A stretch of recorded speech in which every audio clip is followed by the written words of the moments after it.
मित्रों, आज आपको एक सुंदर कहानी सुनाऊं, आशा करता हूं पसंद आएगी। एक चतुर व्यक्ति को काल से बहुत डर लगता था। एक दिन उसे चतुराई सूझी और काल को अपना मित्र बना लिया।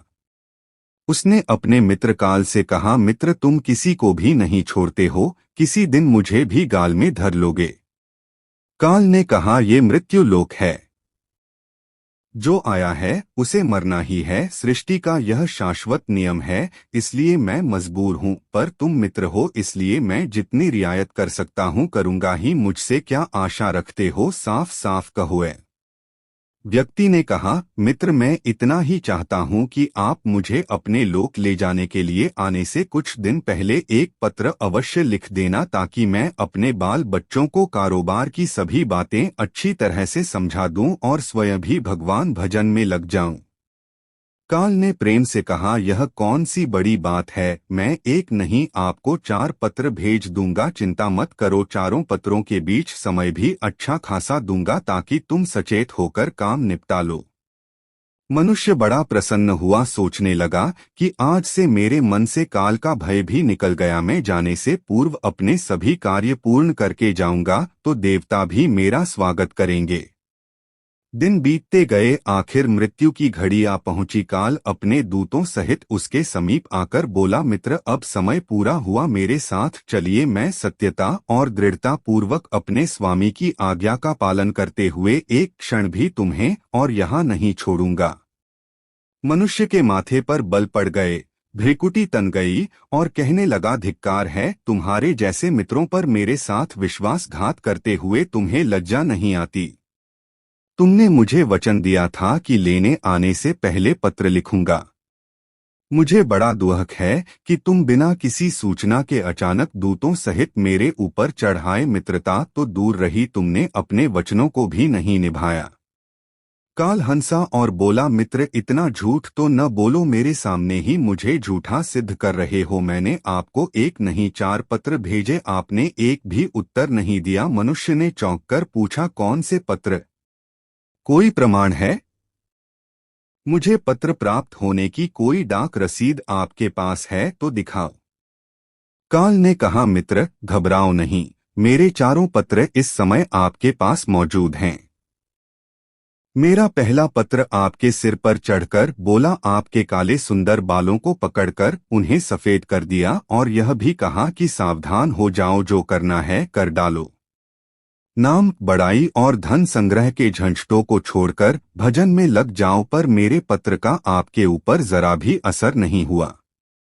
बनावटी रंग लगाकर आपने अपने बालों को फिर से काला कर लिया और पुनः जवान बनने के सपनों में खो गए। आज तक मेरे श्वेत अक्षर आपके सिर पर लिखे हुए हैं। कुछ दिन बाद मैंने दूसरा पत्र आपके नेत्रों के प्रति भेजा। नेत्रों की ज्योति मंद होने लगी।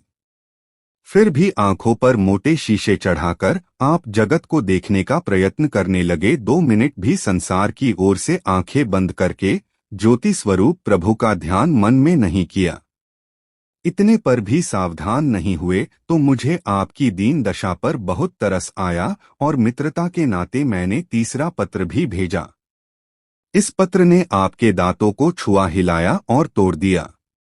आपने इस पत्र का भी जवाब न दिया, बल्कि नकली दांत लगवाए और जबरदस्ती संसार के भौतिक पदार्थों का स्वाद लेने लगे। मुझे बहुत दुख हुआ कि मैं सदा इसके भले की सोचता हूँ, और यह हर बात एक नया बनावटी रास्ता अपनाने को तैयार रहता है। अपने अंतिम पत्र के रूप में मैंने रोग, क्लेश तथा पीड़ाओं को भेजा, परंतु आपने अहंकार वश सब अनसुना कर दिया। जब मनुष्य ने काल के भेजे हुए पत्रों को समझा तो फूट फूट कर रोने लगा और अपने विपरीत कर्मों पर पश्चाताप करने लगा। उसने स्वीकार किया कि मैंने गफलत में शुभ चेतावनी भरे इन पत्रों को नहीं पढ़ा है। मैं सदा यही सोचता रहा कि कल से भगवान का भजन करूंगा, अपनी कमाई अच्छे शुभ कार्यों में लगाऊंगा, पर वह कल नहीं आया।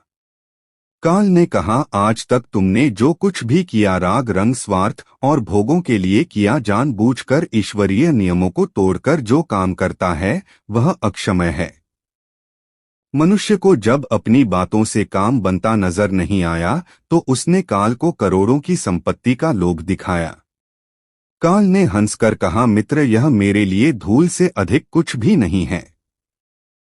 धन, दौलत, शोहरत, सत्ता, ये सब लोग संसारी लोगों को वश में कर सकता है, मुझे नहीं।